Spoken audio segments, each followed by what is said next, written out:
Friends, welcome back. बंगला की जेलों में प्रेग्नेंट हुई महिलाएं, सीएम ममता को सुप्रीम कोर्ट का एक्शन। अच्छा, चलो देखें, शर्म आनी चाहिए। वीडियो शुरू करते हैं। वीडियो शुरू करने से पहले अगर आप चैनल पर नए हो और आपने अभी तक सब्सक्राइब नहीं किया तो जल्दी से पहले सब्सक्राइब के बटन और बेल आइकन को क्लिक कर लो ताकि आपको हमारे सारे न्यू वीडियोस के नोटिफिकेशन मिल जाए जैसे हम अपलोड करें। अगर आपको वीडियो पसंद आता है प्लीज लाइक एंड शेयर। चलिए शुरू करते हैं। अच्छा, मुझे अभी याद आ रहा है, वो कौन था, शाहजहां नाम से नहीं था इन्हीं का कोई बंदा जिसको पुलिस लेके जा रही थी कोर्ट में, या कुछ भ्रष्टाचार या पता नहीं कौन कौन से केसेस थे उसके ऊपर, और कैसे अकड़ के जा रहा था और दादागिरी कर रहा था। तो वही दिख रहा है कि इवन वहां जेलों में भी औरतों के साथ कैसे गंदे काम किए जा रहे हैं। चलो देखें।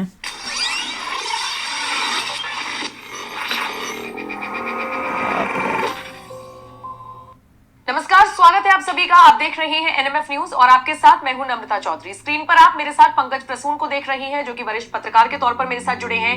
चर्चा करेंगे बंगाल की, नहीं संदेश खाली की नहीं, क्योंकि उससे भी एक बड़ी खबर सामने आई है जो सीधे सीधे तौर पर ममता सरकार को घेर रही है। समझ से परे है कि इतना कुछ बंगाल में हो रहा है। ममता सरकार अनजान है या अनजान बनने की कोशिश कर रही है? सुप्रीम कोर्ट ने दखल कर दिया है और रिपोर्ट मांगी है। खबर क्या है, उसका पूरा विश्लेषण पंकज प्रसून करेंगे। मैं आपको संक्षेप में बताती हूँ। दरअसल बंगाल की कुछ जेलों में महिला कैदी प्रेग्नेंट हो रही है, गर्भवती हो रही है, और जो रिपोर्ट सामने आई है, जो आंकड़ा है, वो ये कहता है कि अब तक 196 बच्चों को जन्म भी दे दिया जा चुका है। सवाल ये उठता है कि जब कोई पुरुष महिला से मिलने के लिए जाता है जेल में तो एक प्रहरी साथ में होता है, और इसके अलावा भी महिला कैदी अलग है, पुरुष कैदी अलग है। फिर आखिर ये खबर कैसे सामने आ रही है? जेल में जो कैदी बंद है महिलाएं, वो प्रेग्नेंट कैसे हो रही है? बहुत चौंकाने वाली खबर है। अब जरा बताइए पंकज जी, किस तरीके से इस पूरे मामले का खुलासा हुआ है और जांच में अब तक क्या कुछ सामने आया है? और अब आ रही है जांच में? इतने टाइम से पहले जब फर्स्ट केस हो तभी पता होना चाहिए। 196 बच्चे पैदा हो चुके हैं, सिर्फ प्रेगनेंसी की बात नहीं है। हाँ। 196 बच्चे पैदा हो चुके हैं जेल में रहने के दौरान। इनमें जब सुप्रीम कोर्ट ने बंगाल सरकार से रिपोर्ट मांगी तो बंगाल सरकार ने कहा कि 62 ऐसे जो बच्चे हैं जो कि महिलाएं पहले से प्रेग्नेंट थी और वो जेल में आई थी। सुप्रीम कोर्ट ने कहा कि ठीक है। बाकी उन्होंने कहा कि कुछ लोग, कुछ जो कैदी थे वो पेरोल पे बाहर गई थी कुछ दिनों के लिए अपने घर, फिर भी वो आंकड़े नहीं दे सके। अभी भी 196 में सिर्फ 72 ऐसे आंकड़े हैं बच्चों जो हुए हैं जिसके बारे में बंगाल सरकार का कहना है कि या तो पेरोल पे ये घर गई थी या फिर प्रेगनेंसी केस में आई थी जेल में। सब झूठ। लेकिन बाकी कैसे हो गया, इसका जवाब बंगाल सरकार के पास भी नहीं है। जो जेल मैनुअल है उसके अनुसार महिलाएं जो जेल में बंद हैं, जब कोई भी पुरुष या कोई भी रिश्तेदार भी उनसे मिलने जाता है तो उस वक्त एक प्रहरी साथ में खड़ा रहता है और दोनों को किसी तरह के फिजिकल कांटेक्ट की इजाजत नहीं, सिवाय अगर कुछ सामान वगैरह लेना देना है वो भी पहले से परमिशन लेके करना पड़ता है। ऐसे में अगर महिला कैदी जेल के अंदर प्रेग्नेंट हो रही है तो यह बहुत आश्चर्यजनक बात है, या फिर बंगाल की जेलों में स्थिति क्या है वो इशारा करता है। अब क्या हो रहा होगा ये मुझे नहीं पता, लेकिन अंदाजा लगा सकता हूं कि मैं क्या हो रहा हूं। मैं उदाहरण देता हूं नम्रता आपको। अतीक अहमद का नाम भारत में हर किसी ने सुना होगा। कौन? अतीक अहमद का एक बेटा है जिसका नाम था अली या उमर, अली नाम था उसका। वो भोपाल की जेल में बंद था और बाद में केस चला कि जब उसकी पत्नी मिलने आती थी तो पति और पत्नी को एक कमरे में 4 घंटे के लिए छोड़ दिया जाता था, और इस केस में जेल के कई जो जेल निरीक्षक थे या कुछ प्रहरी सब सस्पेंड भी हुए थे। देखो तो एक उदाहरण है हमारे साथ, और कई ऐसे। मैं जहां तक याद कर पा रहा हूं कि एक फिल्म आई थी माधुरी दीक्षित की थी शायद, अंजाम। जब वो जेल में होती है, महिला कैदी होती है, तो कैसे एक भ्रष्ट नेता जेल के अधिकारी के साथ साठगांठ करके और वहां महिला कैदियों को कैसे वहां बाहर लेके जाता है, क्या होता है। तो बहुत सारी देखी है, बहुत सारे लोगों ने वो फिल्म देखी हो। एक मैंने वेब सीरीज तो क्या उस तरह का केस है बंगाल में? क्योंकि जेल में बैठे बैठे कोई महिला ऐसे तो प्रेग्नेंट नहीं हो सकती। ये सब हो रहा होगा। कुछ तो चक्कर है, या तो उनके जो रिश्तेदार आते होंगे, प्रेमी आते होंगे, उनको जेल में इनसे मिलने दिया जाता होगा सेपरेट, या फिर इनको कहीं बाहर ले जाया जाता होगा। और क्या केस हो सकता है? तीसरा तो मुझे कोई समझ में नहीं आ रहा। तो बहुत भयावह हालात है। इन्वेस्टिगेशन होनी चाहिए, उनसे पूछो कैदियों से। टिप्पणी की है इस पूरे मामले उसमें पर, उन्होंने CNN कहा में है भी कि आएगा, उसमें पूरे आंसर जेल देगा। के था अच्छा। एक कमेटी बनाई है कि पूरा जेल की व्यवस्था देखिए कि क्या है। बंगाल सरकार ने कहा कि हमने सीसीटीवी लगा के रखा है वहां पे, सब मिले हैं। अकेले कभी छोड़ते नहीं, जो बाहर जिससे जो मिलने जाते हैं उनको। ये सारी सफाई दी है बंगाल सरकार ने, लेकिन फिर भी कोर्ट ने पूछा है कि सब कुछ मैं आपका मानता हूं, लेकिन ये प्रेग्नेंट हो कैसे रहे? आप प्रेग्नेंट ही नहीं हो रहे हैं, बच्चे हो रहे हैं। ये तो बच्चों की बात है। कई ऐसे होंगे जिन्होंने प्रेगनेंसी को एंड किया होगा।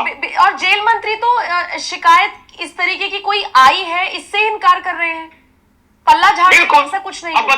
अब बताइए जो मामला कोर्ट में चला गया हो, कोलकाता हाई कोर्ट गया हो, उसके बाद सुप्रीम कोर्ट गया हो, सुप्रीम कोर्ट का दिशा निर्देश आ गया है और वहां के जेल मंत्री कह रहे कि एक शिकायत एक्शन लो भैया, सख्त अब बताइए, या तो आप जेल मंत्री रहने योग्य नहीं है, आपको कुछ नहीं पता सबको कि आपके डिपार्टमेंट में क्या हो रहा है, एक या आप निकाल दो, मक्कारी कर रहे हैं, आपको सब पता है लेकिन अनजान बनने की कोशिश कर रहे हैं। नौकरी से निकालो सबको।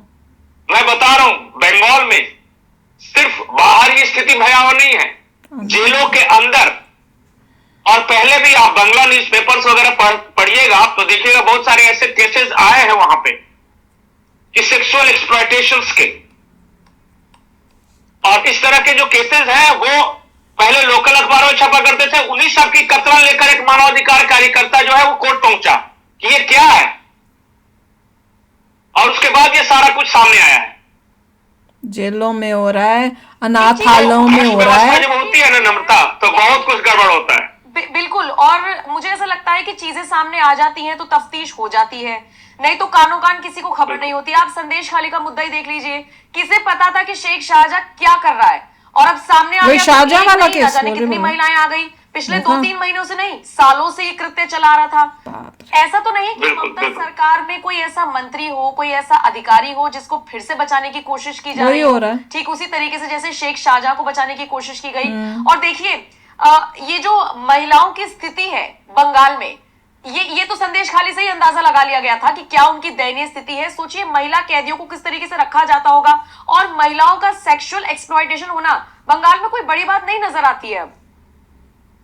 नहीं, मैं बताता हूं उदाहरण। आपने किया संदेश खाली की बात, जो कि एक वार्ड पार्षद ने इतना भयावह कृत्य किया था। अब मैं कुछ मंत्रियों की बात बताता हूं। एक मंत्री थे वहां, उनका निर्वाण या कुछ करके नाम था, वो 70 साल के हैं वो मंत्री, और उनका एक वीडियो वायरल हुआ, उनकी गर्लफ्रेंड है 19 साल की, और ऐसे 3 गर्लफ्रेंड रखा उन्होंने। और जब पैसे पकड़ाए तो वो पैसे लुटा रहे थे, बिल्कुल लिटरली इस तरह करके। वो 70 साल का बुढ़ा आदमी मंत्री है बंगाल सरकार में, और वो 19 साल की अपनी गर्लफ्रेंड पे इस तरह से पैसे लुटा रहा। मतलब महिला की डिग्निटी देखिए। बिल्कुल वही मैं कह रही हूं। और इस तरह 3-3 गर्लफ्रेंड बना के रखा उसने। और अब जब मंत्री का मैंने उदाहरण बताया, वो वीडियो भी बहुत वायरल हुआ था। एक और मंत्री हैं, वो बार डांसर्स के साथ पकड़े गए थे, और वो भी शराब धुएं का छल्ला उड़ाते हुए देखे गए थे। ये मंत्रियों की बात कर रहा हूं, छोटा मोटा तो कोई मामला है ही नहीं। और जब बंगाल में इसको लेके हंगामा हुआ तो सबने कहा वो तो ऐसा करते ही हैं, वो तो कॉमन है उनके लिए, और वो इस तरह के रील्स बनाते थे।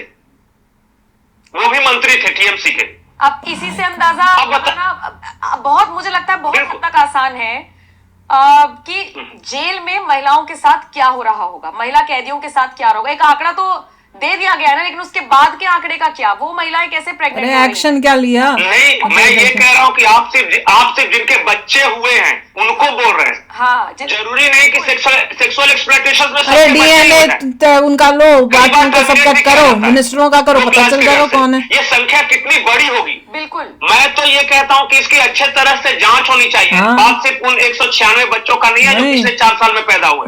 बिल्कुल, सवाल यह है कि कितनी महिलाओं के साथ, कितनी महिला कैदियों के साथ ये हुआ। एक तो समझिए कि एक महिला का जेल में रहना ऐसे मुश्किल है, इन ह्यूमन कंडीशंस। और सुप्रीम कोर्ट ने भी कहा कि जेलों की जो स्थिति है, जो भीड़ है जेलों के अंदर, जो फैसिलिटीज मिलती है, ऐसे ही वो मानसिक प्रताड़ना के दौर से गुजरती है। और उसके बाद आप उसका शारीरिक प्रताड़ना करेंगे, उसके बाद मेंटल टॉर्चर उसको करेंगे अलग अलग तरीके से। कोई पावरफुल रहेगा उसके पास, उसे भेजेंगे, उसकी मर्जी हो ना हो। अब बताइए क्या कंडीशन टिप्पणी थी कि सब क्या मैसेज आप दे रहे हैं।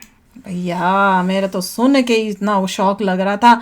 मैं वेब सीरीज देख के बोलती हूँ, कितनी गंदी वेब सीरीज बनाई है, देखी नहीं जाती। ये तो लगता है वो रियल वर्ल्ड में वेब सीरीज बन रही है। ये सारे न्यूज हैं वेस्टर्न वर्ल्ड में आ जाती हैं। वहाँ पे ये लिखा था कि डेडिकेटेड विमेन के और मेन के प्रिजन्स नहीं है। तो पहला पॉइंट तो ये था उनका कि ऐसा नहीं है कि विमेन का जो प्रिजन है जो अलग से हो, जेल तो वो तो प्रिजन जो है अलग से हो एक बिल्डिंग में और मेन का कहीं और हो बिल्डिंग में। अच्छा। तो पॉइंट है कि एक ही है, एक ही पूरी बिल्डिंग है, उसी में विमेन का सेक्शन रखा हुआ है, उसी में मेन का सेक्शन रखा है। अच्छा। उसके बाद जितने भी विमेन है उनको अब्यूज़ किया जा रहा है और उनको भेजा जा रहा है जो गुंडे मवाली जिनको पकड़ा हुआ है, जो मेल प्रिजन में गुंडे मवाली हैं जिनकी पहुंच है ना मिनिस्टरों की। मिनिस्टर कोई एक तो पहला उन्होंने बोला था गुंडे मवाली इन द जेल, मैन के जेल, वहाँ पे इन लेडीज़ को भेजा जाता है। दूसरा जो कर्मचारी हैं जो इनको रख रहे हैं वो दूसरे इन्वॉल्व हैं कर्मचारी। दूसरे जो तीसरा कुछ लोग इनको बाहर लेके जाते हैं वापस लेके आते हैं। तो मतलब बहुत ही पूरा ही भरा पड़ा है। उन्होंने ये बताया था कि ये इतना सब कुछ चल रहा है और ये सॉल्व तभी हो सकता है कि एक डेडिकेटेड जेल हो और सुपरविजन ज़बरदस्त हो। और उन्होंने भी कहा था कि हालत वेस्ट बंगाल की ख़राब चल रही है। शर्म। और ये भी इसमें लिखा था कि इस स्टेट की जो चीफ मिनिस्टर है वो भी एक लेडी हैं, तब भी ये सब हो रहा है। तो ये देख रहे थे कि मतलब पूरा आउट ऑफ कंट्रोल है पूरा ये स्टेट। देख लो कितना इम्पोर्टेंट है कोई ढंग का इंसान इधर आए और ये सब की सफाई करे। योगी जैसा कोई चाहिए यहाँ पे ये गंद को साफ करने के लिए। हाय हाय हाय। चलो अब आंसर अच्छा था कि अगर डीएनए टेस्ट करें, मगर कोई लोग डीएनए के लिए विलिंगली नहीं आएंगे। किसी को विलिंग की जरूरत नहीं है, प्रॉब्लम है। विलिंग का बोलना ही नहीं है, फोर्सफुली करेंगे, सबको करना ही पड़ेगा। दूध का दूध पानी का पानी हो, पता चले कौन कौन इन्वॉल्व है। अनलाइकली है। सारे कर्मचारियां जो भी पुलिस वाले हैं, मिनिस्टर्स है, सबका चेक करो, सबके साथ करके देखो क्या है ये, ताकि इनकी असली शक्लें तो दिखें हमें। तो चलो यार, आप भी शेयर करना अपने थॉट्स। चलते हैं, मिलेंगे नेक्स्ट वीडियो में बहुत ही जल्द। Till then take care and bye bye. तो अगर आप मेरे इस चैनल पे नए हो तो जल्दी से सब्सक्राइब के बटन को हिट करो और बेल आइकन को क्लिक करो ताकि आपको मेरा जब नया वीडियो मैं लगाऊं आपको उसके बारे में जल्दी से पता चल जाए।